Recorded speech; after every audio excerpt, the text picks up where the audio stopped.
Nigerians, when I remember the 54 soldiers, I've been at 70 soldiers, where them sentenced to death by firing squad in 2014. I don't know if you guys remember these soldiers, because that news as at then was the biggest news. 2014, 54 soldiers, I think 54 or 70, sentenced to death by firing squad for mutiny. So today I get new updates on these guys, like fresh updates on these guys. But before I give you the updates, I would like you to watch this coverage from Arise Television. You know, understand? Before I'll give you the fresh update on these guys, because right now the guys they in my DM. You know, they are in my DM right now. So, but first I would like you to watch the coverage from Arise Television. Then I will take you straight to the fresh update. God bless you.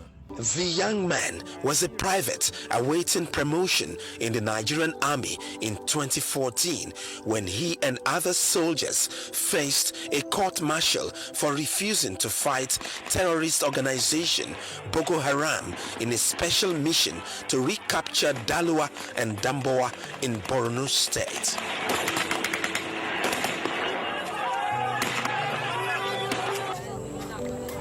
Endurance Kulukulu is willing to share his experience with me, and of course that painful disengagement from the Nigerian army. Went to Damboa, Goza, Polka, Atagara, Gava 1, Gava 2, all those places we walk around. We went to Gamburu Gala, Meduguri, Mariti, close to Shad. We have been dealing with them, not on the equipment that they did not give to us to go and fight. So what we use is only yilos. What we need before is APC. I'm alive today, I'm even thanking God. We enter in an ambush. We lost about 21 men. 2 by 19 is what we lost that day. So we now say they should give us this weapon to fight those deadly sects.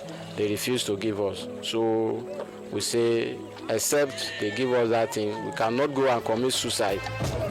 I'm in Ikodo Street in the Keja area of Lagos State, where I've come to speak with Daniel Audu, one of the soldiers granted pardon by the President Muhammadu Buhari administration after a Council of State's approval.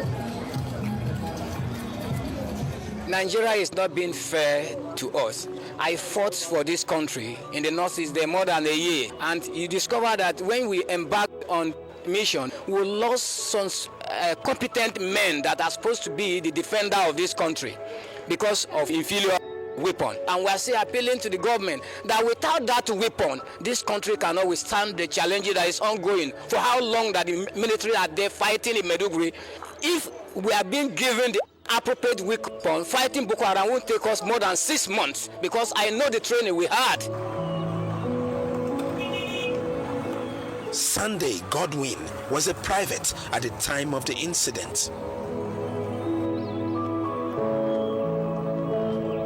Now a pastor, he lives in a remote part of one of the southwestern states of the country. The army authorities charged a total of 58 soldiers with mutiny and were sentenced to death by a court-martial in December 2014 for demanding weapons when the general officer commanding the 7th Division of the Nigerian Army visited a military camp in the war zone.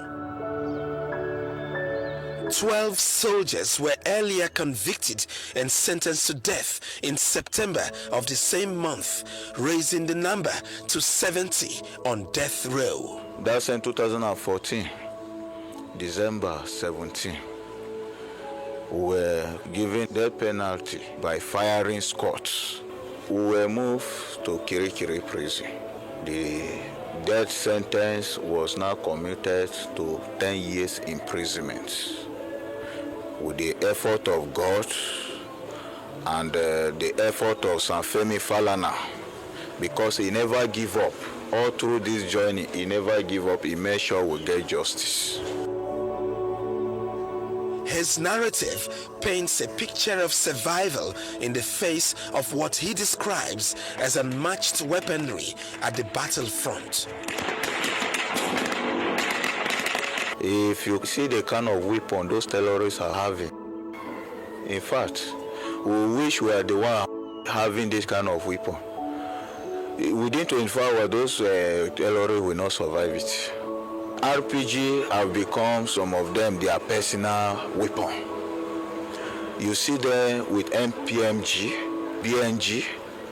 You see them with AK-47, with different type of bomb.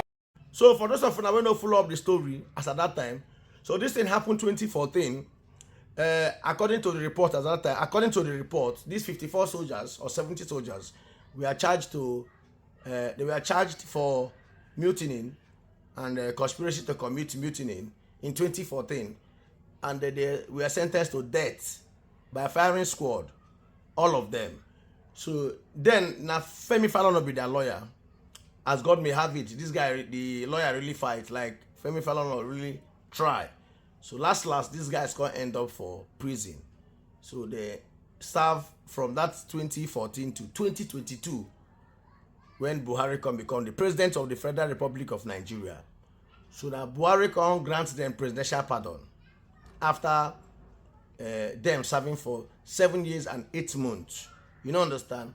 But ever since that time, these guys don't really get themselves since that time, because as I talk to you now, they did my DM and they ask for one particular thing from the Nigerian military. They're asking for one particular thing from the Nigerian government. So I would prefer make them talk with their mouth. You don't understand? Make them talk with their mouth. Although now for voice notes, so I will play the voice notes when I will listen and I will share them, make it get to the Chief of Army Staff. So God bless you now as soon as share this particular voice note. God bless you now. What we want is for them to backdate the date of the discharge to 2025, and for them to give us our promotion and we receive our money. That is all what we want. We don't want anything more than this. That's why we are begging the Chief of Army Staff, the CDS, and the presidency. We're begging them to look into this issue and then say to us that we can go our different ways.